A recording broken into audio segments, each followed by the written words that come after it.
ย่อมือ10 นิ้ว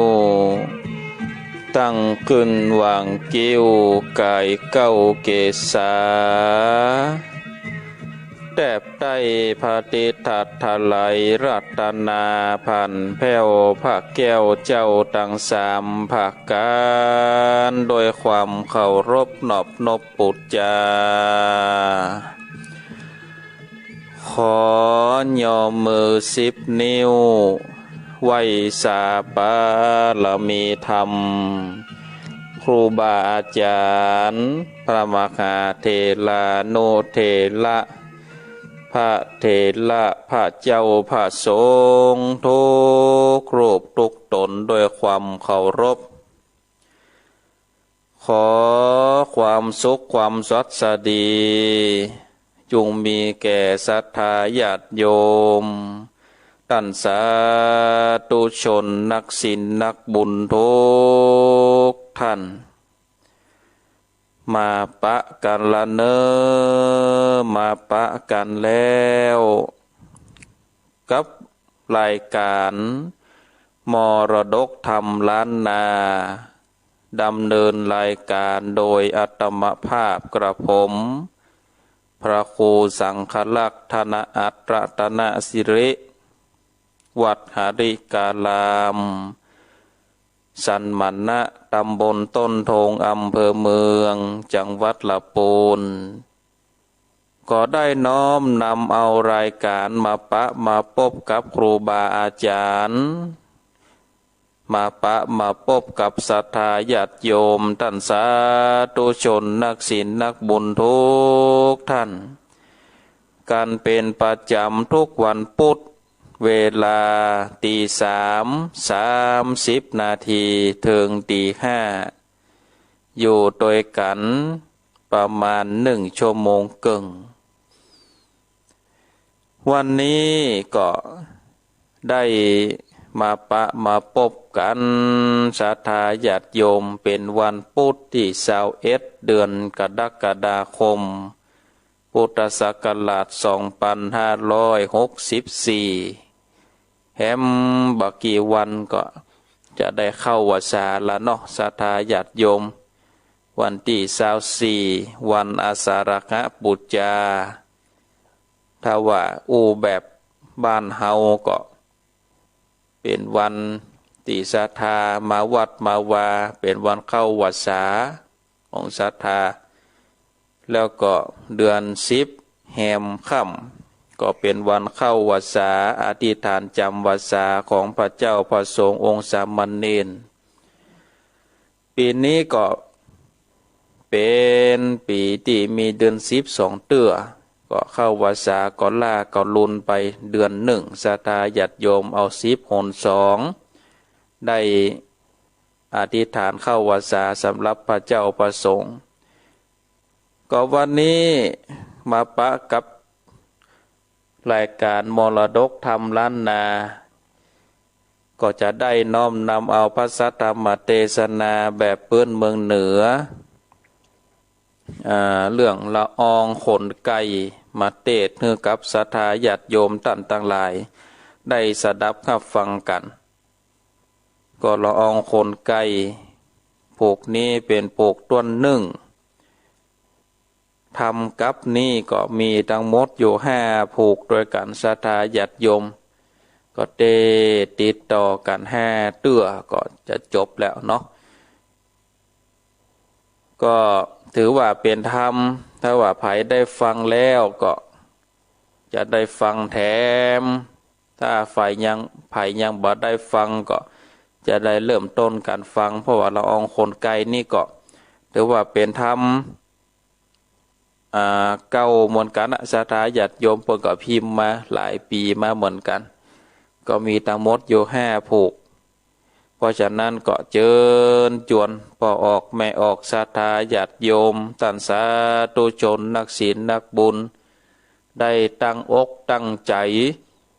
จะรับฟังพระสัทธรรมเทศนาแบบเปิ้นเมืองเหนือเรื่องละอองขนไก่นั่งฟังก็ได้นอนฟังก็ได้ เจ้าอยู่หรอกศรัทธาญาติโยมตีสามปลายอยู่นอนฟังไปก็ได้ฟังไปโดยรับไปโดยตื่นมาแล้วก็ฟังต่อเอาละเนาะศรัทธาญาติโยมบ่เฮือได้เสียเวลาก็เจิญจวนป่อออกไม่ออกศรัทธาญาติโยมต่างหลายได้ตั้งอกตั้งใจสดับรับฟังพระสัทธรรมเทศนาแบบเปิ้นเมืองเหนือเรื่องละอองขนไก่ผูกต้วนหนึ่งเนอนะโมตัสสะภะคะวะโตอะระหะโตสัมมาสัมพุทธัสสะเอวัมเมโสตังเอกังสัมมัญญังภะคะวะสาวะเตยังเวหะรันโตเจตวันเนอนาตาเป็นเตกันสาอาลาเมเปโกนังกาทางอาลาภาจาตะกังกาเตเสสะตะโวโดราสัพพุริสัตต่างหลายต่างยิ่งใจน้อยใหญ่ผู้มักไฟผาตันนาไข่ไกายกาลาภาคนีลาจากสงสารถึงนิพพานกำนาดาบทุกโศกาจุอันจริงปากันมวลโมจากติโยเกขามาปุจจาขับไว้อย่างแก้วแก่นไทยเจียงจีนสามมาตันเสนใส่บาทบ่เว้นขาดภาวนาสองหัตถายกยืนโดยใจจืดยินดีงานจุเรกมเก่าฟังธรรมเล่าโดยไปเพื่อเป็นปัจจัยส่งโยเกิดได้อยู่เจยบานสุขสำราญจัดเนยามตายลับลี้จากเมืองคนก็ได้เอาต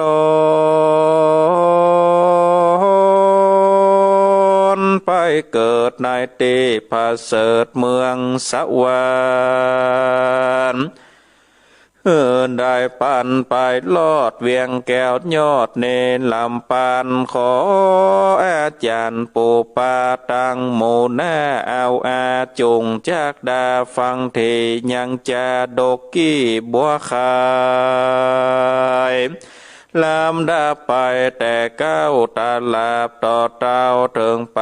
บัดนี้และเตอเอกังสัมมัญยังมีกาละขับหนึ่งสายปางพระเทวายสัพพัญโยตนเป็นโคแก่โลกดับทุกโศกเครื่องกากาปาลาคันตาบอดน้อยมีหาดลอยเป็นพามานพงสำลานยังจอดในอาลามยอดจือเจตวันนาอาลามอันลุ่งเรืองงามบอดสาว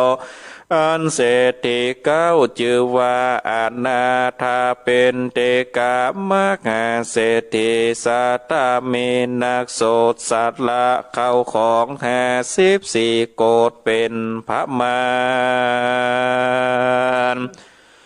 สร้างเป็นตานก้มเก่าแด่พระเป็นเจ้ายอดมุนีนอกราชานตานีเมืองกวางมีชื่ออ้างว่าสาวัตเทญาธาและมีเมื่อใดดังอันตตา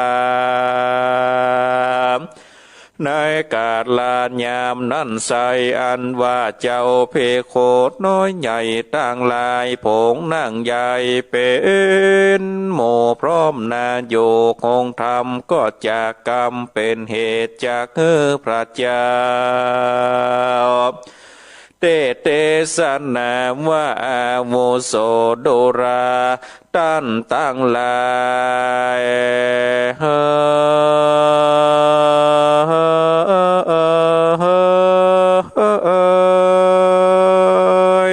นมเท่าอันว่าหนอผาเจ้าเฮารา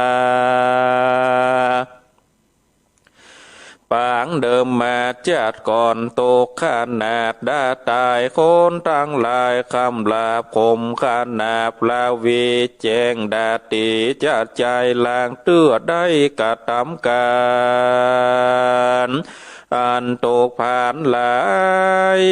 แหล่เงียบ่อแป้เคคาเขาอาจยาเต่งใส่เปลือกเงือได้ถึงตายหนอพระบนภายติวายเจ้าโคดไม้เครื่องกาบแมนอาณาถาตกยากก็บ่ละภาคเสียการบ่เอ็นยานขี้ข้านบ่สัตตานการใดมีหัวใจภายแผ่เลี้ยงพ่อแม่กุณาดังวงศาปาโปเฮได้อยู่เจยบานสร้างสมปันจันใจจริงจากได้เป็นสัพพัญโยคาเกิดโดขันหลากพระเป็นเจ้าหากมีเปลี่ยนแต่และนาเตสังวัดจันนังสุตวาภากวาอันวาสาปัญโยพระพุทธเจ้าต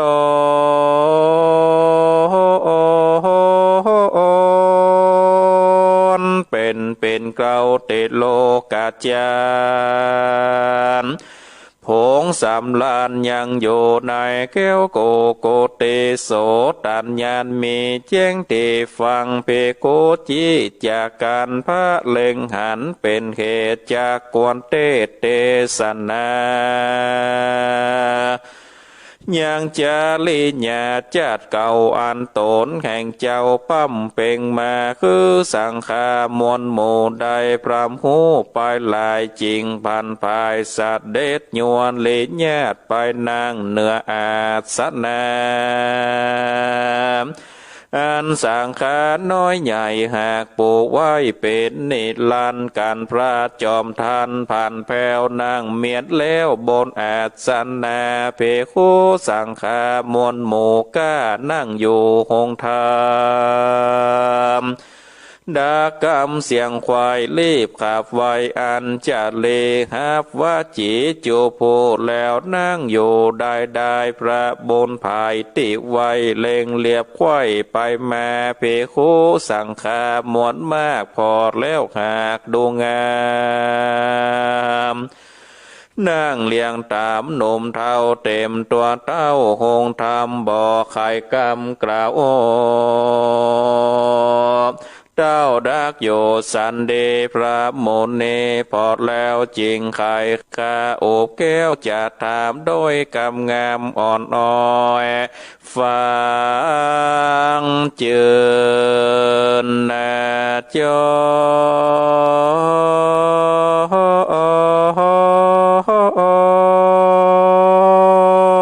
วนหูว่าภิกขเว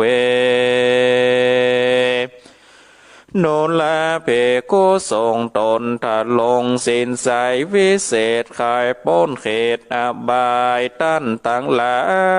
ยมวลโมพรงกาวโอสังจาหารเข้ามาจวนใส่ลวดอย่างไว้กลางหนหาปากตนโจโพ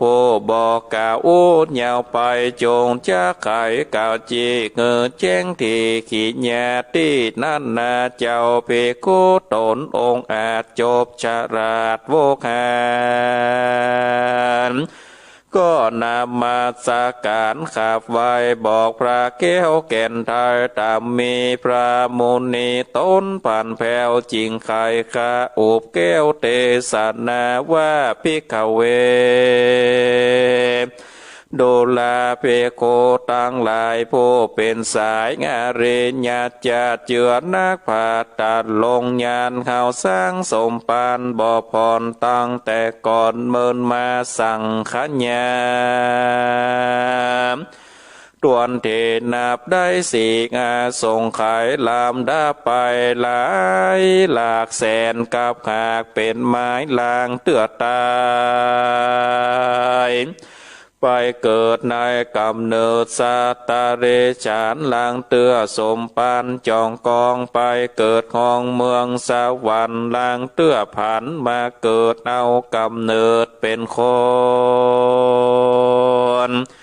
ลางเตื้อตาโลนกันอยากตกลำบากอาณาถาหาวงสามบอดใดบอมีเครื่องใจเงินคำลางเตื้อบนนำนองนาวได้เป็นเต้าผาปัลลา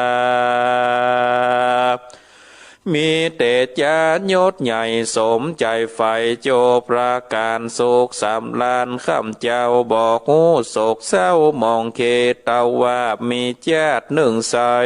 เฮาหาใครตันนัดใจบอกมีวงใหญ่ป้าปูบอกมีติโยเกกหา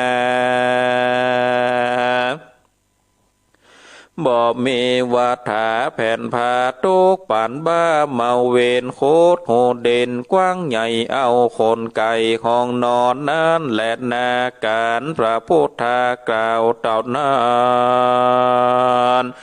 แล้วลวดบ่อเจียนจาตีนันนาเจ้าเพโกตนองค์อาจก็อาภิวาทนามาสการว่าข้าแด่พระจินนามันเป็นเจ้าอันว่าจานว่าจะโดเก่าปางหลังผู้ข้ายังไปโหขอ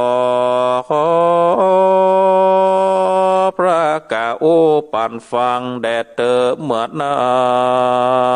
น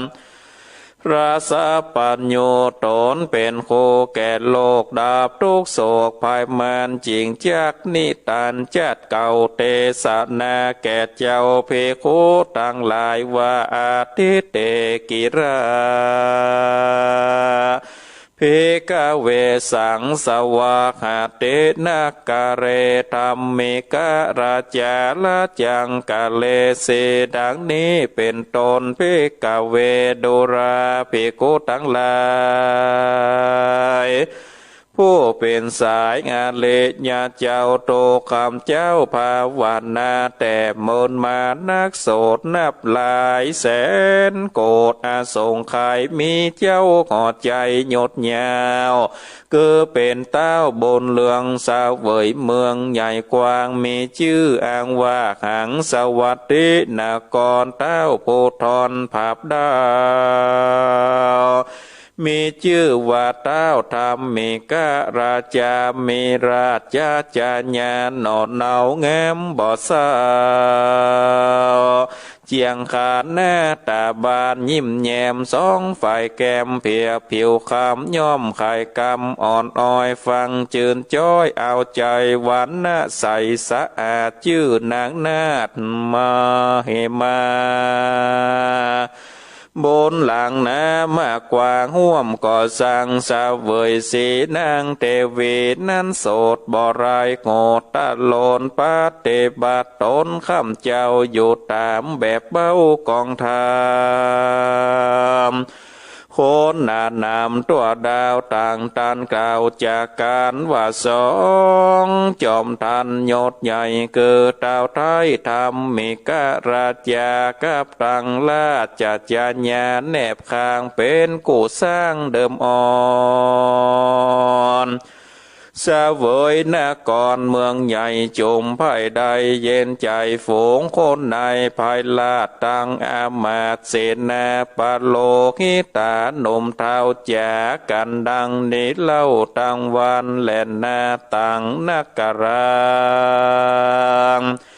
อันว่าเมืองหังสาวดีนั้นใสหากว้างใหญ่นำแน่จุมปะจากดลานบ้านต่อบ้านติดกันเสียงเนื่องนั้นบอกขาดตังเปียปาดมโหเรตั้งโดนตีต่างบอกโหห่างยำได้คนลามไหลลาดพ้องเข้ากาดขายของตามมากากองน้อยใหญ่คนเตียวไตไปมาค คนไก่ตาต่างเตดมาสู่เขตขายของเจ้าเมืองปองเตียวออกไปสู่ขอไก่ตาเอาของนานามวลหมู่อันมีอยู่เมืองตนใส่เกวียนโขนไปกาพ้องใส่ต่างมาแหลดลาพ้องกอดดางัวต่างนับอ่านอ่างลายโจมตามใจโหมมักไฟจากเมืองใหญ่แดนตนลาดภายสนเตือนทองไปก้าห้องแดนกายโคงเวียงใจใหญ่กว่าคนอยู่สร้างนำนาโคนอานาถาการอยากตุกลำบากเครื่องเข็มก็หากมีมาบ่อน้อยนับหลายร้อยหลายปานพ้องปาการกาพากออกไปจากเมืองโตนออกเที่ยวหอน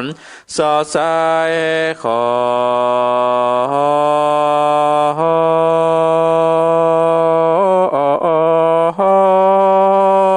เครื่องใจขวาเกณฑ์พ้องโคดดินฟันยาเลี้ยงจางแม่งัวควายพ้องสะปายทงเก่าแอวสอดเล่าของกินพ้องนอนเด่นหมบโมบอบมีติอยู่อาสาไหลพ้องก่อไปขับจางตามต้านอ้างตกปานพ้องภายผันสอดไส้ไปเป็นขาดใจกาตำการจุมคนผ่านม้วนหมู่ไผ่บ่อยู่ได้ต่างคนควายเต้วตองหาเลี้ยงต้องภายมันเป็นนิรันดร์จะใจบ่ขาดได้วันใดเป็นทุกข์ใจหลายหลากตามวิบากมาโจรย้อนเกิดเป็นคนจัดแล้วได้กัดแก้วเสียบนบ่อตานหนุนใส่บาตรได้เว้นขาดเสียเสนใจอาเจนมากบาปใจเกิดขาบตาลนเกิดเป็นคนจัดเนจริงตกลำที่ตานาใจและนาส่วนเป็นดีมั่งเตาได้เป็นเจ้าเศรษฐีเข้าของมีนักโสดนับตื้อโกรธกันนาในโขงปาลานันไซก็มีบอดไล่เลือดลายตั้งงัวควายจ้างมาตั้งหมูฆ่าคนในจัดนับไปบอดน้อยมีหลายร้อยหลายพันตั้งแผ่พันแผ่นผ้าตั้งเครื่องแง่ลังการเงินคำขานยิการยิงสาปาสิ่งของแปลงแก้วและแสงลายแลนับบ่อแปดดิเลกหากยังมีบ่อไรในเมืองใหญ่ขังสวัสดีนากอดย้อนเดิมอ่อนจัดก่อนบอดได้ผ่อนเสียบุญตาหนุนบ่อขาดบ่อประมาทเสียเสนบ่ออาจินตั้งบาปบ่อยู่สุภาพตามธรรมบุญจริงนำมาเกิดเป็นผู้ผาเสดเจยบานและนาเต้นเนจากวันนาจัดลอดเติงเต้ายอดธรรมเมกะราชาสาเวยปาลาเมืองกวางเป็นเจ้าจ้างสาเวยเสนับสาวปีเป็นขนาดบ่มีโอรสราชใจลามจากสืบตามก่อสร้างเป็นเต้าแตนปอสาเวยเมืองมีแต่นาลีเลืองอ่อนน้อยงามจืนจ้อยลาจะติดดาตัดลงโสภาวาว่องเจดปิดน้องเรียงกันสลีสุพันน้องซอยชื่อนางนาดน้อยคำผงด่างอินลงหล่อเบางามกว่าปีเก้าจูคนฝ่ายเต้าโตนปอแม่ต่างเท่าแก่ตานายต่างฮักษาลูกลาพร้อมต้วนแน่เสมอการปีเดือนวันปันจอดต่อตาลอดปาลาก็มีวาสาขึ้นใหญ่จำเลินควายเปิงเปล่าคือเป็นสาวจูโพพร้อมหน้าอยู่ขอในและหน้า ดันโตปัฏฐาญาแลกแต่นานไปนาบ่อเนินจ้าเติงนานเต้าผู้บานเทลาดเจ้าภาษาพังกาดในปาลาต่างดาวใดหูข่าวเติงหูว่าสาลีบุญโจหล่อบาเจ็ดหนอดเน่าสาวเสลูกเจ้าโปเลทำมีกาลาดหวานนาอาจเหลือคนเต้าต่างโห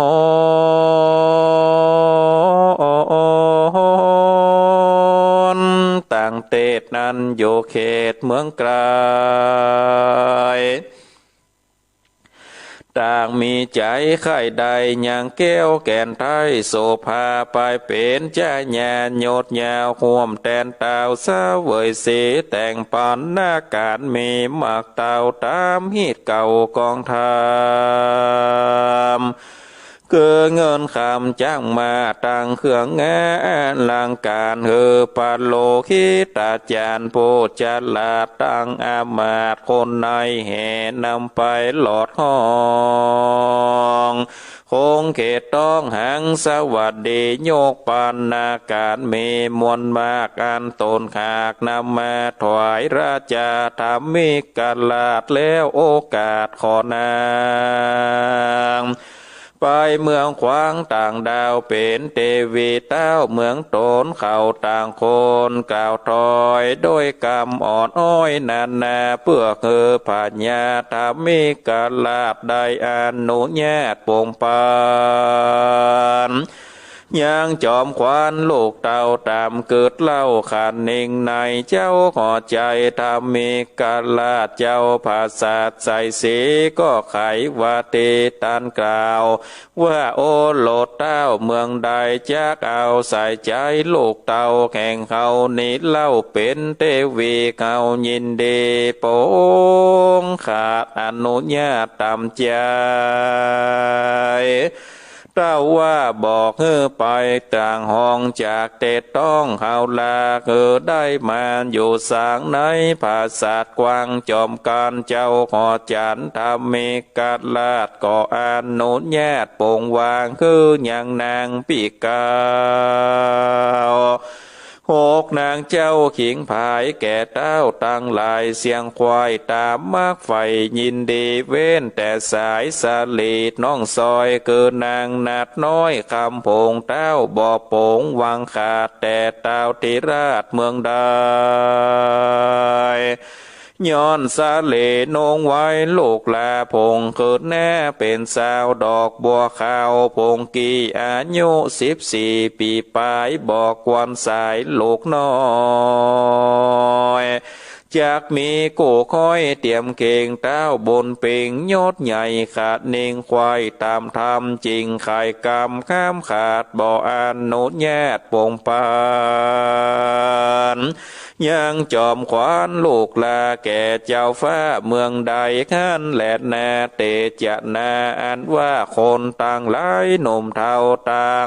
อามาตเก้าปาโลกิตาจารย์ฟังราชาองค์การแห่งเต้าต่างจืดแย้วยินดีอันจุลีต่างก้าวลาเต้าเจ้าไปปานแล้วปาการคืนสู่ยังที่อยู่เมืองตนรีบเลลนตกแต่งตามปิมแป้งโบราณปาโลคิตาจารย์ปูทาหาเลิกเล่าวันยามใดเลิกงามยามยอดดีที่ปอดจังลายเป็นวันใจวันโจกกาละโยกเมืองคนก็แห่ต้นลูกเต้าออกจากดาวปาลาลาดดงนาเตือนทองมาหลอดห้องหางสวัสดีนากรแห่งเต้าโพธรธรรมิกาลาดขึ้นภาษาใส่สีงานงามดีบ่เศร้าเพื่อเป็นลูกเต้าเคยเมืองกำเต้าบนเลืองผู้ปอก่อสร้างต่อปุลีก็มีขันแหลนนาตามตาในกาดละนั่นใส่หนอพระติไว้ตัดลงตาม บนหมอนน้ำมากกว้างพงก่อสร้างสมปานเกิดเป็นจ่ายผ่านอยากไรนอกเมืองใหญ่ห่างสาวาเดน้ำมาก่อนมีแหนมาว่าเจ้าหนอจานเสเลโคตาโกมานเป็นตกผ่านหลายแหล่สามพ่อแม่ลูกจอมการถึงยามวันลงเจ้าเข้าป่าเศร้าหาลัวตั้งเครื่องขัวของป่ายามคำละลงแรงแต่วันแดงย่อนคอยลาบดอยน้อยขาวเขียวจริงปอกเหลวเคินโซนยังที่อยู่เกคาเอาของนานั่นใส่แอวบานไตและเนื้อแหลกพริกเกลือข้าวน้ำวัตถุพรำปัจจัยแลกปูใบยาหมากตามเขาหากจากปานหาบอดตันเลี้ยงสายทุกอยากไรน้ำนาถ้าลงวัดถ้าปูดขาดนาไม่มาขี่มองไปบ่อป้องฝ่ายอ่างเอาเป็นลูกจางกาตำกาดย้อนตัวผานกันอยากทุกลำบากเครื่องกาบ่มีวงศาปิดน้องอยู่แข่งห้องแดนใดสายวงใหญ่แต่ก่อนก็ลีซ่อนนี่คายเขากลัวกายไปไกลของเครื่องใจอาหารยามตกผ่านกันอยากพี่น้องหากดูแควนมีเงินแสนอยู่ห้องจุ่มปีน้องมีมาโบราณจาเป็นแกนขากมีแม่นเดเลว่ายามเป็นดีมั่งเต่าป้าอยู่เฝ้าปัดปัวยามตกโตยากตำจ่าปาลีนานี่หายไปสองสายใจหนุ่มนาวกาพ่อแม่เจ้าขนผ่านโอดกาตามการจะใจบ่ขาดได้วันใดถาดนั่นไปบอดจาเมื่อเจ้านอนลากุมารจำเลินบานขึ้นใหญ่อายุได้10 ปีวิบากมีมันหลอดป้อเจ้ายอดบนนาก็มอนหลานนามวยมางตายผ้าคางเมียแปงและลูกแดงอ่อนน้อยตุกโศกหอยถมทองละลูกสอละยังสองแม่ลูกตุกโตคืนวานอกตีบตันคำเจ้าตุกกว่าเก่าเลือดลายและนาตะโตปาฐาญาแลกแต่นั่นไปแน่บอดเนินจ้าเถิงนานเสเลโคตาโกมันอ่อนน้อยก็กล่าวถ้อยขายจากับบมันดาแม่เจ้าว่าเฮือนเขานี่เล่าลูปังหาที่บังบอดได้ยามแดดไม่ล้มเตเอาคาเดเปลี่ยนใหม่ก็หาบ่อได้แดนใดคามีไก่ลายหลากบ่ออาจลากป้ามาต่างปิตาป่อเจ้าก็ตายเล่าไข่คนเฮาสองคนแม่ลูกโศกโตกโตกเลือดลายกวนผ่านผายเหล็กเลนี้จากนี้ไปปานลูกไปขันดอยใหญ่อยู่แจงใต้เวียงใจเล็งเลียบไปเสียงควายเป็นดอยใหญ่ดิเลดินแดงดีแก้มแลต้นไม้แผ่ใหญ่ใหญ่ไผ่บอบไม้เมียดไว้เป็นตีไพร่ใต้คนใดกวนเข้าไปพอทีเอาเป็นตี้สาวสาลูกอาสาคำใจบอกเกิดแม่ใดเครื่องใจจักเอาเสียมไปตั้งต้องเป็นจ้องหูดินเอาเป็นที่กินที่อยู่ภายจากอุนินตาหรือเจียนแจวากหายอย่าตอบใส่กำข่าวย้อนส่องเฮาลำบากอดกันอยากเมาเวนอยู่โหเดนนั่นสายสำลานควายเดเลลมบ่มีตีบทองแดดบ่ส่องเผาโลนยามมีฝนตกหยอดบ่ไหลลอดถึงในบ่มีขัวบายหลายหลากอายดินหากยังมี เตียงนอนเดลายแลยามข่าวโลกยามข่าวโลกแม่นอนนายนางเข็นใจแม่ไม้ฟังลูกอ้ายไข่จะยินคนนาไหลแหลดน้ำตาแผ่ล้ำลายจริงตามใจโลกเต่าจะเกิดเล่าขันตานแล้วปาการลาภาคนีลาจากเงินตนตุกเผาโลนโวกหอนอกสะต้อนเป็นเปลวไปแล้วเหลวหลังพอบินแน่ต่อลายเตแม่ลูกนี้บอดยาบนดันป่าเตียวไปบอดนานเต้าใดกอดลอดถึงที่จอดเศร้าซาก็มีขั้นและนาการว่าไปหลอดแล้วเจ้าหนอแก้วเจียงคานคือเสเลโคตาโกมันบนใหญ่ก็เตียวไตไปขาย่างปูญาจะลาสองเท่าอันอยู่เฝ้าสวนแตงเจ้าเล่งแยงสันพอเกิดใจต่อสะปันก็อาพิฟันกลมเก่าไว้สองเท่าจัดลาดแล้วไข่จ๋าเก่าจีคือเสียงที่สงสัยแล้วจะไปกะโอยืมเสียมปูจัดลาเพื่อเอาไปดาตั้งตองย่างโคดห้องโหเด่นเป็นที่กินเตอยู่ย้อนบ่มีป้าปูวงศาปูจัดลาแก่เท่าใดยินเจ้าไข่ปานมีใจมันจื่นจอยหาขาคอยเลือดลายเป็นดังสายเนื้อนอสืบจาดเชื่อวงวานจิงเอาอาหารข้าวน้ำหวานโตพรำปัดใจผืนขัวใบแผ่นผ้าตั้งเสียมก้าคมบางนำมาวางแก่เจ้าตอดนาดเล่าบาดเดวแล้วจะเหลวต่อทอย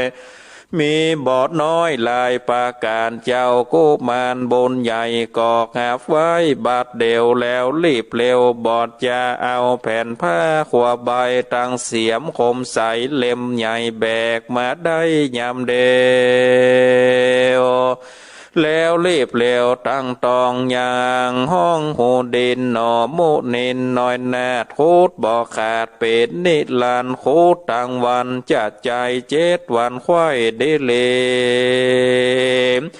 จิงกว้างเดสมไฟพออยู่ได้นอนในก็เอาเสียมไปคืนเล่าแก่ปูเท่าคนแนดแล้วปอกแม่อยู่เฝ้ากับแม่เจ้าใส่ใจกันแต่วันใสมาลอดก็แอวสอดแสวงหาย่างปาลาโลกไม้อันอยู่ใกล้แดนตนแล้วเลลนเตียวตองไปสู่ห้องแดนกายขอขัวใบขาวน้ำวาดโตพรำอาหาร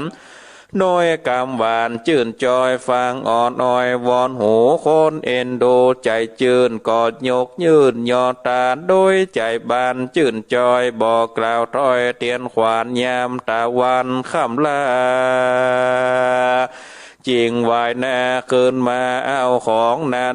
ลายแหลกคือแก่แม่ใส่ใจชุวันไปจะใจบ่ขาดได้วันใดก็มีคันแล่นนาเนที่ตังขีญา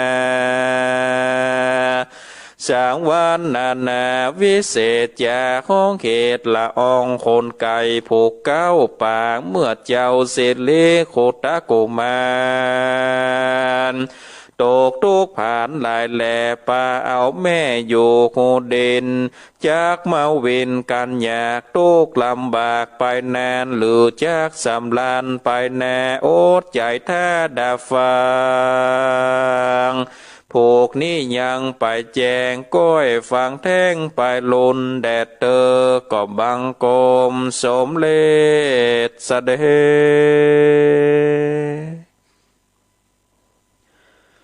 เอาละศรัทธาญาติโยมท่านสาธุชนนักศีลนักบุญ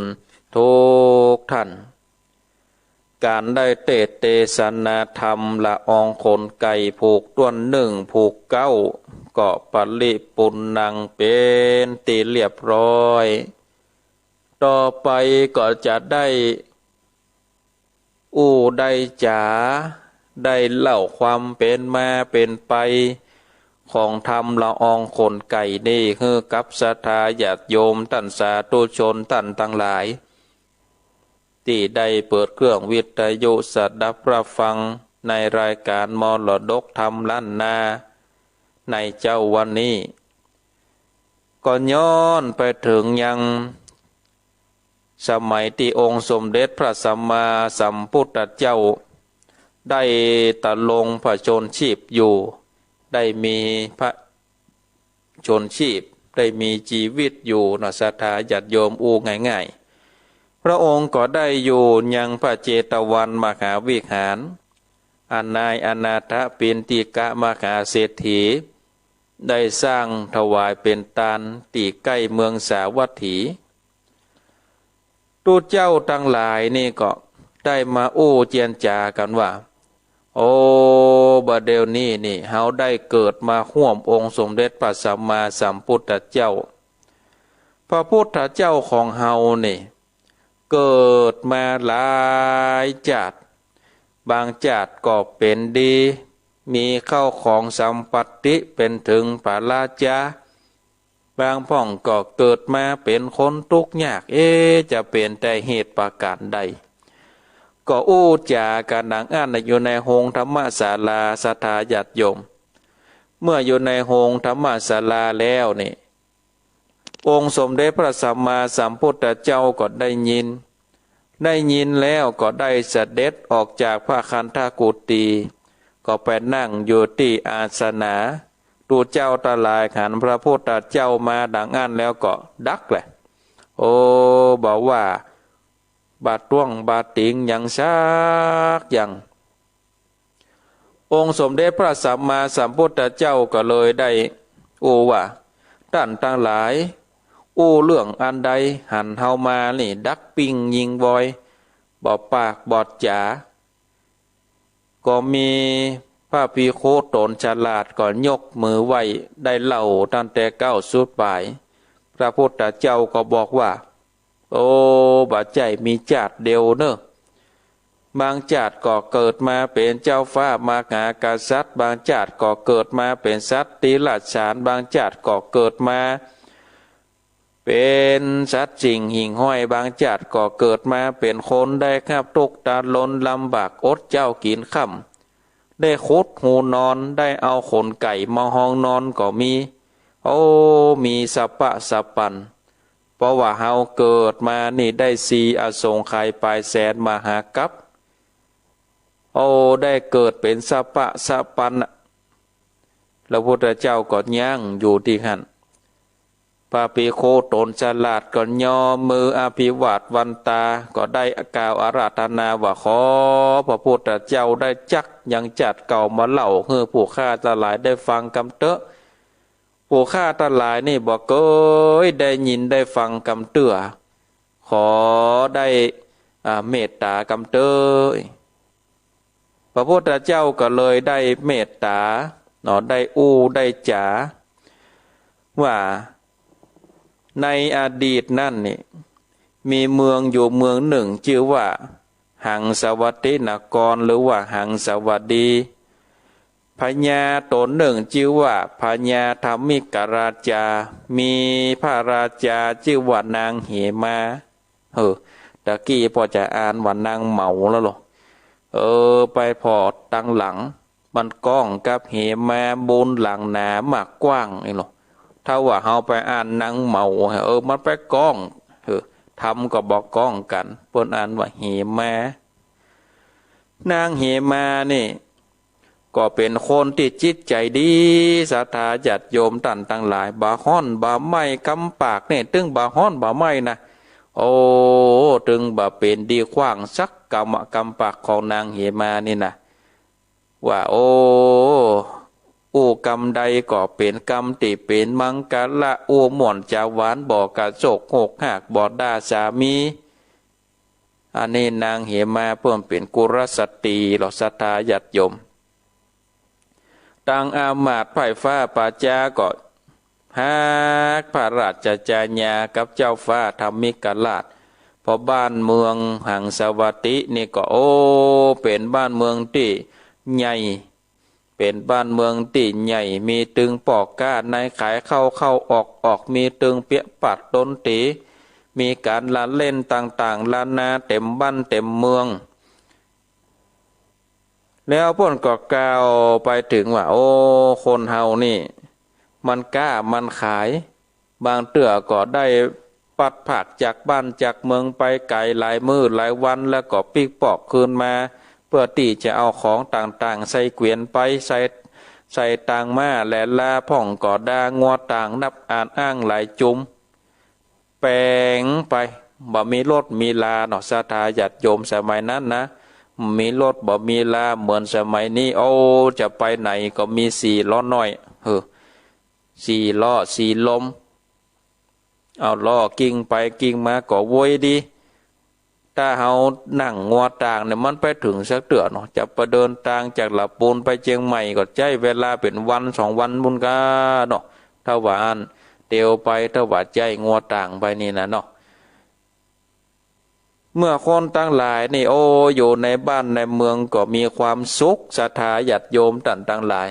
มีความสุขใจแล้วก็มีความสุขกายเพราะบ้านเมืองนะเป็นบ้านเมืองที่สงบสุขบ่าแห้งบ่อแล้งเป็นบ้านเมืองที่อยู่ในพระราชาอยู่ในทศพิธราชธรรมเจ้าเมืองตั้งหลายนี่ก็โออยู่โดยกันม่วนคนตั้งหลายก็มีอยู่2 อย่างคนที่สร้างมาดีก็คือเป็นคนหล่ำคนรวยคนที่ว่าสร้างจัดเก่ามาบ่ค่อยดีก็เพราะว่าจัดนี้เกิดมานี่เป็นคนทุกข์ยากอนาถาเป็นคนเสาะเจ้ากินค่ำก็เพราะว่าจัดแล้วเดบ่ได้เงินทานบ่ได้รักษาศีลบ่ได้จำเริญเมตตาภาวนาการคนใดเกิดมาจัดนี้เป็นดีโดยเข้าของสัมปติเป็นเจ้าเศรษฐีมหาเศรษฐีก็พอจัดก่อนนั้นเปิ่นได้เงินทานเปิ่นได้รักษาศีลเปิ่นได้จำเริญเมตตาภาวนาหันคนตกคนอยากมาเปิ่นก็แบ่งก็ปันหันคนเฒ่าคนแก่ก็แบ่งก็ปันหันพระภิกขุเจ้าสามเณรมากุมบาตรมีน้อยเฮาก็ใจตามน้อยมีนักเฮาก็ใจตามฐานะของเฮาบ่ขี้จิขี้ทีเนี่ยศรัทธาญาติโยมตั้งหลายแล้วก็พ้นก็กล่าวไปถึงว่าพญาธรรมิกราชนี่ได้เสวยสัมปติ20 ปีปลายแล้วบ่มีโอรสหรือว่าบ่มีลูกศรัทธาญาติโยมเนาะบ่มีปอดใจเด้อนะบ่มีปอดใจมีกะลูกแม่หญิงเกิดออกมาได้7 คนศรัทธาญาติโยมคนน้องชื่อว่านางคำผงเป็นสาวงามแต่งามตัดงามนักงามหนาเหมือนเทวดาลงมาหล่อเบาลงมาหล่อเบาเห็นหล่อเปียกข้าวเปียกเครือมากำหน่อยล่ะแล้วก็นางคำผงนี่ก็งามกว่าปีเก้ากูคนฝ่ายตนป่อตนแม่ตั้งเท่าแก่ตานายพร้อมเลยลูกตั้งหลายนี่ปีเดือนวันปันจอดมาก็จำเริญไวขึ้นใหญ่มาเท่าชันและพ่อแม่ก็เริ่มเท่าชันแลแก่ชันลาปู่ป้านาอาก็เริ่มมีอายุลูกก็ใหญ่ขึ้นมาก็สมควรที่จะได้มีกู้มีกิมเนาะแล้วก็พญาธรรมิกราชนี่ก็เป่าประกาศเนาะว่าตอนนี้นี่ลูกนี่จะได้เป็นกู้เป็นกิมแล้วมาเลือกเอากู้เจ้าพญาเสนาอามาตย์คนมีเงินมีคำเปิ่นก็ขายได้กันเนาะเป็นลูกเจ้าพญาลูกเป็นลูกเคยเจ้าพญาก็ปากันตกแต่ง5 ดายังเครื่องปันนาการมาบอกว่าจะเป็นเงินเป็นคำเป็นจ้างเป็นม้าเป็นเสื้อเป็นผ้าอลังการต่างๆนานา ปโลหิตาพวกก็ได้นำมาหรอกแต่ละบ้านละเมืองก็นำมามีพระราชสารนำมาเนาะนำมาโอ้นำมากล่าวไว้ว่าเป็นอย่างเป็นอย่างมาถวายคือพญาธรรมิกราชพญาธรรมิกราชก็คือลูกสาวตั้ง6 คนนี่ได้เลือกเอาสนใจไผเปิงใจคนใดก็เลือกเอาแต่มีข้อแม้ว่าแต่งงานแล้วนี่บอกคือสูตันออกไปที่ไหนนะได้มาอยู่ในบ้านในเมืองหังสวัสดีนี่บ่อนุญาตให้ลูกข้าออกไปต่างนอกต่างฝั่งปีกมาอยู่บ้านอยู่เมืองตกลงตามนี้ก็ถ้าตกลงก็ปีกไปเอาสินสอดไปเอาขบวนขันหมากมาแต่งงานกันเป็นจะเป็นนะมาเป็นราชพิธีเขาทั้งหลายเจ้าพญาทั้งหลายก็ปาการปิกบ้านปิกเมืองไปตกแต่ง5 ดายังเครื่องปันนาการอามาตย์โหราก็มาลงเหล็กลงยันเอามาเสาะหาโลกหายามงามใดดียามใดงามยามใดเป็นหัวเลี้ยงหมอนยามใดเป็นวันเสียยามใดเป็นวันดีก็ขีดกระดานกึดพินิจพิจารณาอยู่ขั้นอสาธาจนได้กาลเวลาอันเป็นมงคลก็ป้ากันเดินขบวนมาเนาะเดินขบวนมาสู่ขอมาแต่งงานจัดพิธีคือเป็นที่เรียบร้อยนางทั้ง6 คนก็มีก็มีสามีเนาะมีพระสวามีหรือว่ามีสามีอยู่ห่มข้างยกเว้นแต่นางคำผงนี่คนเดียวศรัทธาญาติโยมเพราะว่านางคำผงนี่อายุได้14 ปีเป็นสาวจีจิตลิดเนาะป่อก็ว่ายังน้อยอยู่บ่ไปเอาไผ่ทางใดเตื้ออยู่กับป่อกับแม่นี่ก่อนส่วนพระมหาโพธิสัตว์เจ้าหรือว่าองค์สมเด็จพระสัมมาสัมพุทธเจ้าของเฮาในชาตินั้นเนี่ยได้ไปเสวยเป็นใจเนาะเสวยเป็นใจชื่อว่าสิริคุตตะกุมารอยู่กับป่อกับแม่เป็นคนตุกคนผานศรัทธาญาติโยมต่างๆหลายสิริคุตตะกุมารกับป่อกับแม่เนี่ยเป็นคนผานเป็นคนกั้นอยากอาหารเมื่อมั่งมีมากมายมิดหมายมองเมื่อมัวหมองมิดมองเหมือนหมูหมาเนาะเหมือนกันศรัทธาญาติโยมเจ้าสิริคุตตะกุมารนี่ก็บ่มีเงินบ่มีคำมาอย่างซักอย่างก็เสาะว่าหากินผลหมากหลักไม้เข้าป่าเข้าดงก็ไปเอาผลหมากหลักไม้ไปคดเผือกคดมันมาเอามาแลกเอาเข้าเอามาแลกเอาเสื้อเอาผ้ามาแลกเอา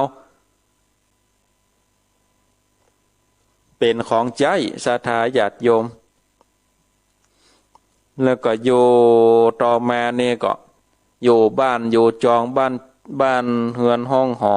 เนาะบ้านเฮือนห้องหอก็บ่ปกติยามแดดมาแดดก็ฝาดยามฝนมาฝนก็เข้าบ่เป็นปกติเรารอนี่เอ็นดูป่อเอ็นดูแม่ก็เกิดว่า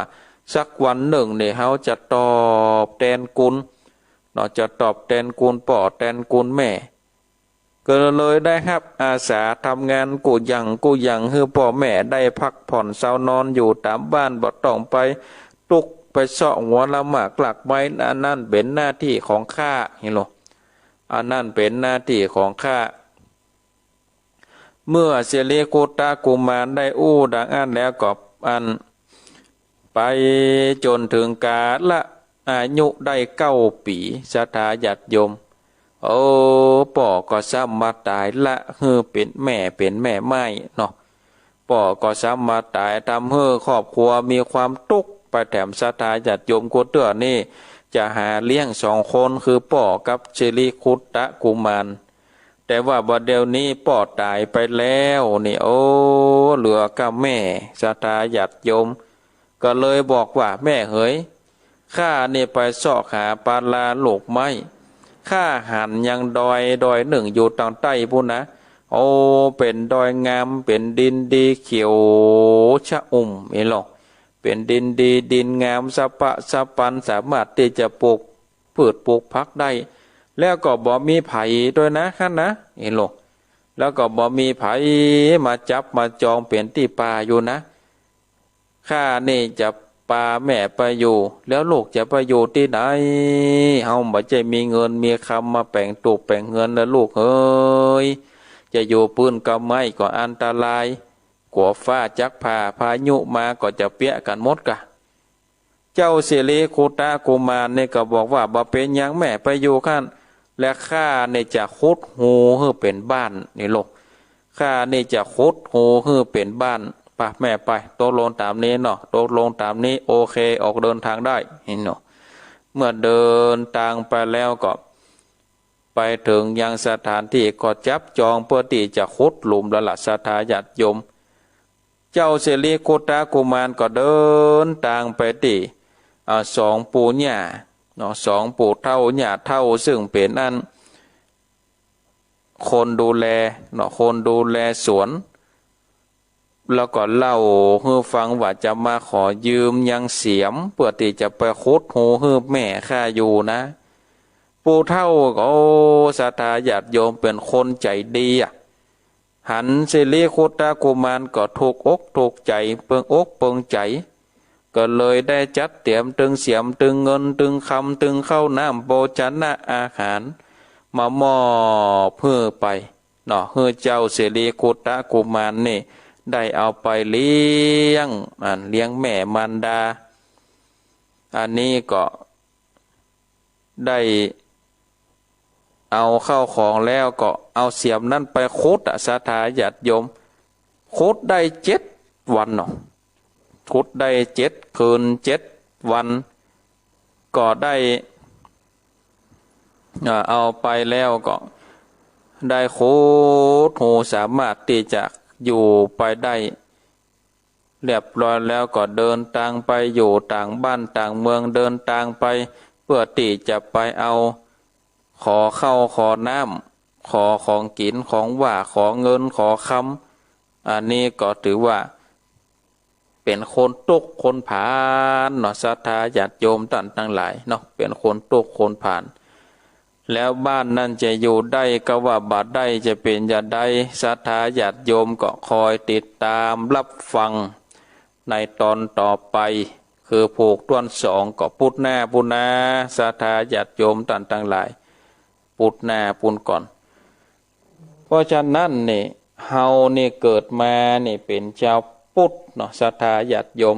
เกิดมาเป็นชาวพุทธเฮาก็ต้องระลึกนึกถึงคุณของพระแก้วเจ้าทั้ง3ประการต้องมีสรณะคือที่ปึ้งเนาะสรณะที่ปึ้งที่ระลึกนี่ศรัทธาญาติโยมเฮาควรมีอยู่ในจิตในใจจะไปละนะอย่าน้อยก็อยู่บ่ได้ก็ภาวนาพุทโธธัมโมสังโฆไประลึกถึงคุณพระพุทธคุณพระธรรมคุณพระสงฆ์คำว่าสรณะนี่เฮาสามารถใจในภาษาในความหมายว่าที่เปิ่งที่ระลึกโดยใจอย่างภาษาธรรมดาแม้ว่าในคำซึ่งเป็นคำบาลีก็ใจในความหมายธรรมดาว่าที่เปิ่งที่ระลึกเหมือนกันเมื่อนำคำนี้มาใจกับคำว่าพระรัตนตรัยคำว่าสรณะนี้ก็กลายเป็นกรรมสูงขึ้นมาทันทีเพราะโบราณกำหนดขอบเขตการใจไว้เฉพาะกับคำว่าพระรัตนตรัยมันนิยมใจกับคำอื่นตัวอย่างพระราชาตัวอย่างราชาทรัพย์หลายกรรมเช่นว่าบรรทมตรัสเสวย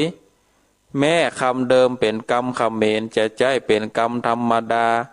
แต่เมื่อไทยนำมาใจและกำหนดเพื่อเป็นราชาทรัพย์ขึ้นมาก็กลายเป็นกรรมสูงนิยมใจเฉพาะในการนั้นบ่ใจเป็นธรรมดาทั่วไปคำว่าสรณะนี่ก็เหมือนกันแต่ยังบ่ถึงว่าระบบได้จัดระดับกำหนดแต่ตัวเหมือนกับราชาทรัพย์ก่อนยังเป็นกรรมที่มีใจทั่วไปก็มีกำหนดไว้เป็นเบื้องต้นว่ากรรมว่าสรณะนี่เป็นกรรมสูงควรใจเฉพาะแก่พระรัตนตรัยจึงจะเหมาะสมควรอย่างอี้ใจคำว่าสรณะ อย่างเช่นว่าสรณคมซึ่งเป็นหมายถึงการถึงพระรัตนตรัยสรณะที่เปิ่งที่ระลึกนั้นมีหลายระดับบอกว่าสมัยโบราณหรือสมัยนี้ล้วนเป็นสิ่งที่จะต้องระลึกนึกถึงเป็นสิ่งที่จะต้องยึดเหนี่ยวจิตใจกันโดยเฉพาะถึงวันนี้ศรัทธาญาติโยมโรคภัยไข้เจ็บมาแวดหัวแวดเก้าไปตอนใดผลก็เป็นโรคเป็นภัยมันบ่ปลอดภัยสิ่งที่ดีที่สุดนี่นอกจากเจลแอลกอฮอล์ล้างมือนอกจากผ้าหน้ากากแล้วก็คือสรณะที่เปิ่งต่างจิตใจก็คือกุลของพระแก้วเจ้าทั้งสามประการมันระลึกถึงพุทโธธัมโมสังโฆคุณพระแก้วเจ้าทั้งสามประการนี่จะเป็นจะเป็นเกาะคุ้มกันภัยนะศรัทธาญาติโยมตันตรายเฮือกับเฮาสรณะเหล่านั้นเป็นที่พึ่งสรณะเหล่าใดที่เป็นที่พึ่งศรัทธาญาติโยมศีลิก็มีมงคลก็มีคือว่าของวิเศษสิ่งนั้นอาจจะเป็นอัญมณีเป็นเพชรเป็นแก้วมณีอาจเป็นธรรมชาติเช่นเป็นต้นไม้ภูเขาอาจเป็นสัตว์เช่นว่าแมวจ้างหรือว่าจะเป็นคนอย่างเช่นว่าบรรพบุรุษพระราชาหรืออาจจะเป็นของอย่างอื่นแล้วแต่กลุ่มคนในสังคมนั้นจะยกย่องเชิดชูอะไรอย่างก็ได้คับแรงบันดาลใจมาจากอาหยังทำให้ยึดถือสิ่งนั้นว่าเป็นสรณะแล้วมาเคารพมากราบไหว้นับถือบูชาอย่างต่อเนื่องสรณะเหล่านั้นเป็นที่เพิ่งได้ก็ย่อมตอบชัดเจนว่าพระพุทธศาสนาก็บ่ได้ปฏิเสธว่าเป็นไปบ่ได้แต่พระพุทธศาสนาบอกว่าสรณะเหล่านั้นเป็นที่เพิ่งที่ยังบ่เกษมยังบ่ปลอดภัยยังบ่สูงสุดสามารถเพิ่งได้แต่ในระดับหนึ่งแต่บ่อาจเป็นที่เพิ่งนำปาไปปลอดภัยและสูงสุดได้คือบ่สามารถที่จะนำปาให้พ้นจากทุกข์ได้ในพระพุทธศาสนากำหนดสิ่งที่เป็นสรณะอันสูงสุดและปลอดภัยได้แต่ก็คือพระรัตนตรัยได้แก่พระพุทธพระธรรมพระสงฆ์พอสามารถเพิ่งปาอาศัยได้นำปาให้พ้นทุกข์ได้อันนี้เป็นหลักที่ต้านหันว่าเหมาะสมคำว่าสรณะกล่าวอย่างสรุปก็คือว่าสิ่งที่ระลึกนั้นมีหลายอย่างแล้วก็สามารถเพิ่งได้ระลึกได้ทำเมื่อเกิดความสุขสงบได้ทำเมื่อเกิดความรักความสามัคคีกันได้ปลอดภัยได้แต่ก็เป็นไปได้ในระดับหนึ่งยังมาถึงระดับสูงสุดคือพ้นจากทุกข์ในวัฏสงสารนี้ได้แต่พระรัตนตรัยจัดว่าเป็นที่เพิ่งที่ระลึกเป็นที่เพิ่งได้ระลึกถึงได้แล้วก็เป็นที่เพิ่งที่ระลึกระดับสูงสุดถ้าเมื่อพ้นจากทุกข์ในวัฏได้ก็ฮ้องว่าสรณคมการถึงพระไตรสรณคมหรือว่าพระรัตนตรัยเป็นสรณะนั้นเป็นการถึงที่ถูกที่ต้องแต่จะถูกต้องอย่างใดสมควรอย่างใดและถึงอย่างใดจึงจะได้รับประโยชน์อานิสงส์อย่างที่ควรเป็นอันนั้นก็เป็นแถมกรณีหนึ่งหรือว่าเป็นกรณีที่สำคัญเป็นเรื่องใหญ่ที่สุดเรื่องหนึ่งในพระพุทธศาสนาอยู่ที่คนอยู่ที่พุทธะคือผู้รู้ผู้ตื่นผู้เบิกบานจะได้ศึกษาข้อเท็จจริงจะได้ประพฤติปฏิบัติอย่างถูกต้องเป็นจริงแล้วจะได้รับผลจริงอย่างสมความปรารถนามีเรื่องอยู่เรื่องหนึ่งว่าที่เมืองสาวัตถีมีปุโรหิตคนหนึ่งชื่อว่าอัคคิทัตเป็นปุโรหิตอาวุโสโดยเป็นปุโรหิตมาตั้งแต่สมัยพระราชบิดาของพระเจ้าประเสนทิโกศลเมื่อสิ้นพระราชบิดาแล้วพระเจ้าประเสนทิโกศลก็ทรงให้ดำรงอยู่ในตำแหน่งเดิมแล้วก็ทรงยกย่องให้เกียรติเสมอกับพระองค์เสด็จลุกขึ้นรับเมื่อปุโรหิตมาตัดเรียกว่าอาจารย์ด้วยความเคารพในฐานะเป็นหลักของเมืองอาคิดทัตปุโรหิตคิดว่าพระราชาประเสนทิโกศลทรงทำความเคารพในตัวเก่าอย่างนักเกินไปแ แต่เฮาบ่อาจที่จะทำตัวให้เสมอกับพระราชาหรือทำให้เหนือกว่าได้ผู้ที่สมควรเสมอกับพระราชาควรเป็นผู้ที่มีอายุไล่เลี่ยกันจึงจะเหมาะสมเฮาอายุนักแล้วความคิดความเห็นและความคล่องแคล่วบ่อาจตันคนหนุ่มได้เฮาควรบวชดีกว่าดังนี้แล้วก็ทูลลาพระราชาเมื่อได้รับพระบรมราชานุญาตแล้วก็จักจวนลูกหลานและคนทั่วไปออกบวชโดยกันมีผู้ติดตามไปโดยกันนับว่า10,000 คนเสด็จจากเมืองสาวัตถีไปบวชเป็นฤาษีปักหลักอยู่ระหว่างแคว้น3 แคว้นคือแคว้นโกศลแคว้นอังคะแล้วก็แคว้นกุลุเนื่องจากบวชโดยบ่มีครูบาอาจารย์บ่มีผู้แนะนำสั่งสอนแต่อาศัยความคิดในฐานะผู้สูงวัยฤาษีอาคีทัตก็สอนสิทธิติดตามบวชหมดโดยว่าเมื่อความวิตกเกิดขึ้นคือความคิดถึงความสุขที่เคยเสพความสุขที่เคยอยู่กับครอบครัวหรือความสุขที่ในรูปรสกลิ่นเสียงขึ้นมาขอให้นำหม้อไปโขนทรายที่น้ำขึ้นมาเกียไว้บนทรายความวิตกจะระงับไปได้ฤาษีเหล่านั้นก็ปฏิบัติตามจนเกิดกองทรายใหญ่ขึ้นเรื่อยๆและที่กองทรายนั้นมีนาคราชมาอาศัยอยู่พวกฤาษีเหล่านั้นก็บ่กล้าขับไล่แล้วก็บ่กล้ากำกลายไปแถวนั้นเนื่องจากนอกจากโขนทรายขึ้นมาทิ้งเต่าอันส่วนคำสอนที่เป็นหลักนั้นอาคีทัตฮือหลักว่าเพื่อเพื่อจิตสงบจนถึงภูเขาจงถึงภูเขาเป็นสรณะจงถึงป่าเป็นสรณะจงถึงสวนเป็นสรณะหรือจงถึงต้นไม้เป็นสรณะเมื่อทำได้อย่างอี้แล้วก็พ้นจากทุกข์ได้ทั้งสิ้น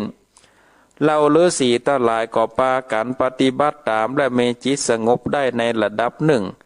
ประชาชนใน3 แคว้นเมื่อทราบว่าที่ขอบชายแดนมีพวกฤาษีอยู่เป็นจำนวนนักก็พากันมาทำบุญได้นำอาหารเครื่องสักการะมาบูชากันบ่ขาดสายแต่เมื่อพวกฤาษีอยู่ได้ตามอัตภาพต่อมาเมื่อพระสิทธัตถราชกุมารเสด็จออกมาหาพิเนศกรมได้บรรลุพระสัมมาสัมโพธิญาณเป็นพระพุทธเจ้าแล้วก็เสด็จสั่งสอนทำเลื่อยไปจนถึงเมืองสาวัตถีและมีวัดที่ประทับคือพระเจตวันวันหนึ่งทรงตรวจดูสัตว์โลกทรงหันอาคีทัตและเหล่าฤาษีว่าเป็นผู้มีอุปนิสัยสมบูรณ์จึงตัดฮือพระมหาโมคคัลลานะไปฝึกและโน้มน้าวใจอาคีทัตและฤาษีตั้งหลายก่อนแล้วจะเสด็จโดยไปในทีหลังพระมหาโมคคัลลานะครับพระพุทธบัญชาแล้วก็ได้ไปยังสถานที่นั้นไปถึงยังเมื่อแรงกึดแล้วก็ถึงแล้วก็กึดว่าฤาษีตาหลายมีจำนวนนักและมีกำลังหากตัวเก่าเข้าไปตอนนี้และจักจวนให้เลิกสอนปฏิบัติติบัจจัยต่างคงได้รับการต่อต้านคัดค้านอาจลงไม้ลงมือทำให้เจ็บตัวได้ถ้าอย่างใดแล้วควรแยกให้เราฤาษีปิกไปยังอาสมที่พักก่อนแล้วเข้าไปหาอาคีทัตหัวหน้าตามลำพังจะสะดวกกว่าเกิดแล้วก็แสดงฤทธิ์เมื่อฝนทรายตกลงมาบริเวณนั้นพวกฤาษีทั้งหลายที่ชุมนุมกันอยู่นั้นเมื่อฝนทรายตกลงมาหนาเม็ดก็พากันลบไปยังอาสมของตัวเก่าเมื่อแยกพวกฤาษีได้แล้วมาพระมหาเถระก็เข้าไปหาอาคีทัตแล้วเรียกว่าอาคีทัตฤาษีอาคีทัตอยู่ในอาสมพอได้ยินเสียงก็เกิดว่าไผมากล้าห้องชื่อของเฮาซึ่งบ่เคยมีไขกล้าห้องอย่างอี้มาเมินแล้วก็ออกจากอาสมก็หันพระมหาเถระก็เข้ามาถามว่าต้องการอะไรหยังพระมหาเถระก็บอกว่าเดินทางมาไกลขอนอนสักคืนได้ก็ขอที่พักโดยจะพักที่ไหนได้ฤาษีอาคีทัตบอกว่าที่พักบ่มีธรรมดามนุษย์ย่อมไปยังสำนักมนุษย์พวกโคก็ไปยังขอโคบรรพชิตก็ไปยังสำนักบรรพชิตท่านอย่าปฏิเสธเลยขอให้บอกที่พักแก่เขาเมื่อพระมหาเถระกล่าวว่าเป็นบรรพชิตอาคีทัตก็ถามว่าเมื่อเป็นบรรพชิตแล้วบริขารของบรรพชิต เช่นสาแหลกของท่านอยู่ที่ไหนเมื่อพระมหาเถระตอบว่าเก็บไว้ทางในบ่ได้อยู่ทางนอกก็แสดงอาการโกรธพระมหาเถระและเมื่อพระมหาเถระบอกเงือใจเย็นบ่ต้องโกรธขอบอกที่พักแก่ตัวเก่าเต้าอั้นก็ได้บอกไปพักที่กองทรายโดยคิดว่านาคราชจะจัดการแทนพระมหาเถระเดินไปที่กองทรายนาคราชหันแล้วก็คิดว่าสมณะผู้นี้คงบอกฮู้ว่าเขาอยู่ที่นี่ก็เดินเข้ามาอย่าฮื้อเข้ามาเลยกึดแล้วก็บังหวนควันขึ้นพระมหาเถระก็บังหวนควันโตในทันทีควันได้ปะทะกันโค้งไปจนถึงพรหมโลกควันบ่อาจทำอันตรายพระมหาเถระได้แต่นาคราชสำลักควันถึงสองควันของพระมหาเถระแล้วก็ของตัวเก่าก็โกรธและพ่นไฟใส่พระมหาเถระเพื่อกำจัดให้สิ้นซากไปพระมหาเถระเจ้าก็บังหวนไฟโต้กับไฟต่อไฟปะทะกันดังสนั่นหวั่นไหวแต่บ่ได้ทำอันตรายต่อพระมหาเถระเจ้าส่วนนาคราชผิวหนังถลอกปอกเปลือกปดแสบปดร้อนไปตัวสารพังกายก็หมดติดลงลุงเจ้าพวกฤาษีได้ปากันที่กองทรายเพื่อจะไปพอศพของพระมหาเถระที่ถูกนาคราชสังหารต่างคนต่างอุวาสถานสมณะนี้ลนหาที่แต่บ่เชื่ออาจารย์ของเฮาจนถึงความชิบหายอย่างอี้แต่เมื่อไปถึงกองทรายขันนาคราชซึ่งสิ้นฤทธิ์แล้วได้คดวงหางฮื้อพระมหาเถระนั่งอยู่บนขนดและแผ่พังพานอยู่บนศีรษะของพระมหาเถระก็เข้าไปถามพระมหาเถระว่าแสดงฤทธิ์อย่างใดจึงปราบนาคราชได้แต่พระมหาเถระบ่ตอบจึงได้ยืนล้อมพระมหาเถระเจ้าอยู่นั้นในขณะนั้นพระบรมศาสดาเสด็จมาถึงพระมหาโมคคัลลานะจึงได้ลุกขึ้นถวายบังคมพระบรมศาสดาพวกฤาษีจึงถามพระมหาเถระว่าสมณะท่านนี้เป็นใหญ่กว่าท่านแหมกะเมื่อพระมหาเถระตอบว่าพระผู้มีพระภาคเจ้านั้นทรงเป็นพระศาสดาตนเป็นสาวกของพระองค์จึงปาการยกย่องชมเชยว่าพระสาวกยังมีอานุภาพถึงขนาดนี้พระศาสดาจะมีอานุภาพมากขนาดไหนพระบรมศาสดาประทับนั่งบนกองทรายหมู่ฤาษีทั้งหลายพร้อมใจกันถวายบังคมเมื่อสงบนิ่งกันหมดแล้วพระบรมศาสดาก็ได้ตัดเรียกอาคีทัตมานั่งตั้งหน้าแล้วตัดถามว่าท่านสอนฤาษีอย่างใดอาคีทัตได้กราบทูลว่าได้สอนเล่าฤาษีว่านั่นภูเขาจงถึงภูเขาเป็นที่พึ่งนั่นป่าจงถึงป่านั่นสวนจึงถึงสวนนั่นต้นไม้ก็นึกถึงต้นไม้เมื่อได้แล้วย่อมพ้นจากวัฏสงสารองค์สมเด็จพระสัมมาสัมพุทธเจ้าก็ได้ตรัสว่าอาคีทัตบุคคลถึงวัตถุทั้งหลายมีภูเขาเป็นต้นนั้นว่าเป็นที่เพิ่งย่อมบ่พ้นจากทุกข์ได้ส่วนบุคคลพูดถึงซึ่งพระพุทธพระธรรมพระสงฆ์ว่าเป็นที่พึ่งย่อมพ้นจากทุกข์ได้แล้วก็ได้ตัดพระคาถาว่าพระหงเวสรนังยันติปปัตตานิวนานิจะอาลามะลุขเจตยานิมนุสสาภะยะตัชชิตามนุษย์เป็นจำนวนนักทีเดียวถูกภัยคุกคามแล้วต่างยึดถือเอาภูเขาบ้างป่าบ้างสวนบ้องต้นไม้พ่องเจดีย์พ่องเป็นสรณะที่เพิ่งที่กล่าวมานี้นั้นยังบ่ปลอดภัยยังบ่ใจที่เพิ่งสูงสุดเพราะบุคคลจะย้ายที่เพิ่งเช่นนั้นเพราะบุคคลจะอาศัยที่เพิ่งเช่นนั้นแล้วพ้นจากทุกข์ทั้งปวงบ่ได้ส่วนผู้ใดถึงพระพุทธเจ้าพระธรรมเจ้าพระสงฆ์เป็นที่พึ่งหารด้วยปัญญาอันชอบซึ่งอริยสัจสี่คือทุกขสมุทัยทุกขนิโรธและอริยมรรคมีองค์แปดถึงความดับทุกข์ที่พึ่งตามที่กล่าวมานี้เป็นที่พึ่งที่ปลอดภัยเป็นที่พึ่งอันสูงสุดบุคคลย่อมอาศัยที่พึ่งเช่นนั้นได้พ้นจากทุกข์ทั้งปวงศรัทธาญาติโยมท่านทั้งหลายก็มันและนึกเกิดถึงพระแก้วเจ้าทั้งสามประการ มีองค์สมเด็จพระสัมมาสัมพุทธเจ้าเป็นติจังติเปิงเนอะศรัทธาญาติโยมมันระลึกถึงพุทโธธัมโมสังโฆเป็นติจังไปหายใจเข้าก็ว่าพุทหายใจออกก็ว่าโธหายใจเข้าก็ว่าธรรมหายใจออกก็ว่าโมสังโฆไปตามลำดับตามจริตของไผ่ของมันเอาล่ะศรัทธาญาติโยมมาเหลียวพอเวลาก็เหลือเวลาแต่ประมาณ10 กว่านาทีจะเปิดสายเนอะศรัทธาญาติโยมถึงเวลาเปิดสายแล้ว0865878177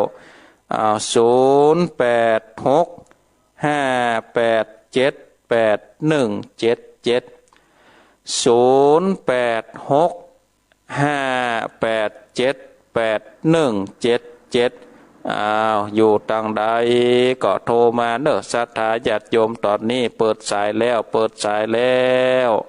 อยู่ทางใดก็สามารถโทรมาได้มาแจ้งผลการนับฟังโทรมาโทรมาจ๋าฟังอยู่ทางใดฟังอยู่ขึ้นใดก็โทรมาได้เนอะ0865878177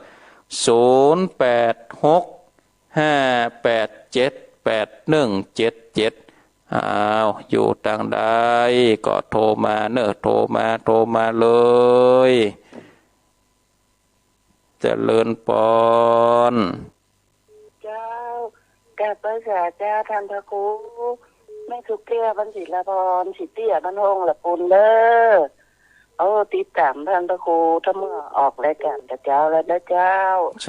ทำกับนี่กันลังผูกแรกอยู่นะเจ้าผูกแรกอยู่กำลังเริ่มเจ้า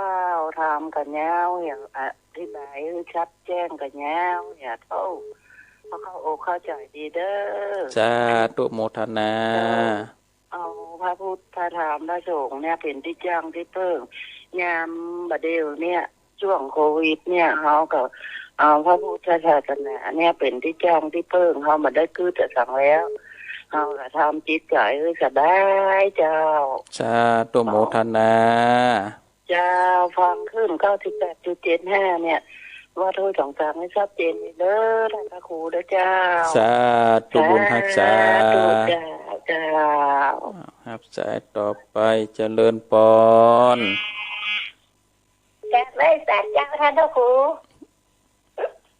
จากทางใดหนองบัวสมุทรปราการเจ้าหนองบัว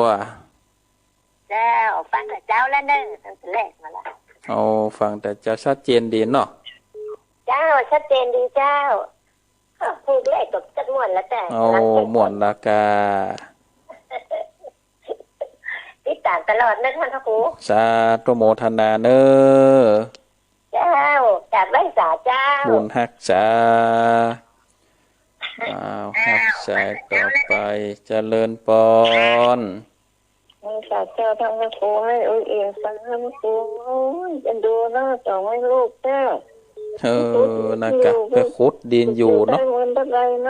นะกะซ้ำหน้าฝนเนี่ยเนาะว่าก็ยังเหลือแต่กรรมอย่างนั้นเหลือแต่นะกะคอยฟังพอไปสาธุคุณรักษาครับใจต่อไปเจริญพรข้าพเจ้าครับท่านพระครูมาแล้วสบายพิจารณาจ้างก่อนจบก็เลยยินสักคำที่แล้วนั่นนะกะจบไปเห็นแล้วจะได้ไปบุหูจบไปครับชัดเจนดีเนาะครับชัดเจนดีติดตามท่านพระครูอยู่เด้อเป็นกำลังใจท่านครูตลอดเด้อบุญรักษาเด้อครับผมกลับไหว้สาครับผมสาธุ0865878177เจริญพรเจ้าท่านพระครูยังไม่โทรมาจากผู้นิการไม่แต่ลองฟังกันหน่อยแต่แบบชัดเจนนี่นะจ๊ะสาธุใจดีทำมากวันนี้นะเจ้าบุญรักษาเนอเจ้ากับไว้สาเจ้าสาธุเจ้าเจริญพรไว้สาครับจากต่างได้วินสันติเล็กแล้วก็เป่าเด้อฉัน เล็กเปียงป่าเป้านี่ฟังทางอินเทอร์เน็ตเนาะแต่ถ้าวิทยุก็ครับอ๋อวิทยุเปียงป่าเป้าก็ดังอยู่เนาะครับเอาสาธุสาธุชัดเจนดีครับชัดเจนดีบุญรักษาเนอไว้สาครับครับสายเจริญปอนไว้สาเจ้าแม่จันฟองโอ้บ่ได้อู้กับจัดมนนี่เนาะพังอยู่มันโคตรตันสายมันย่นกันนี่เนาะแต่มันคนฟังหลายเนาะบ่ได้เอวหาการสักเตือนี่เนาะโควิดเนี่ยได้ได้มีบุญปกกันนะนั่นน่ะกะว่าจะไปก็โควิดแค่นี้เราอ่อนอยู่แล้วบุญทำบุญเนี่ยจะถึงได้ไปเขาอยากกับเขางั้นถึงบอกเอาไว้มันก็ตามสถานการณ์บ้านเมืองนะแม่เนาะเจ้าเป็นกำลังใจเนอะชาตัวชัดเจนเนาะแม่เนาะเอาทำมีบุญเกิดตกกันเนาะชาตัวบุญรักษาเนอเอาสันกันนี้กันเนสาธุโมทนาครับแฟมเจริญปอนราชการเจ้ายายพรชัดเจนดีก่อยายพรชัดเจนดีจ้าวันนี้บัดรับเนาะวันนี้ฟังจนจบกะเจ้ารับเกิดพ่องอาการับตัวพ่องนั่นเนาะอากาศเย็นนะอากาศมันเย็นมันม่วนดีรับพ่องฟังพ่องนั่นเนาะจะรับตื่นเลยแล้วนี่เปิดว่าจะเปิดพระครูอันนี้ก็เป็นไหมรับเรียบแล้วตื่นมาได้ยินทำอยู่เนาะจ้ารับมึงฝันอย่างนี้นั่นเนาะบุญรักษาเนอจ้านมัสการเจ้าตุหับสายสุดท้ายหลุดไปแล้วหลุดไปแล้วมันเป็นยังเอาละเนาะศรัทธาญาติโยมเวลาก่อนไล่หลังมานี่ละนะเวลาก่อนไล่หลังมาแล้วก็สาธุอนุโมทนาสายแรกจากแม่สุกแก้วบ้านศรีลาพรศรีเตี้ยอำเภอบ้านห้องฝั่ง98ชัดเจนดีสาธุอนุโมทนาสายที่2จากหนองบัวชัยปราการสายที่3จากแม่อุยอินบ้านแม่สาบสำเมืองสายที่4จากป้อน้อยบุญปันมโนครเมืองฝางสายที่5จากโยมแม่สายทองห้วยการบ้านห้องสายที่6จากสันกุลเล็ก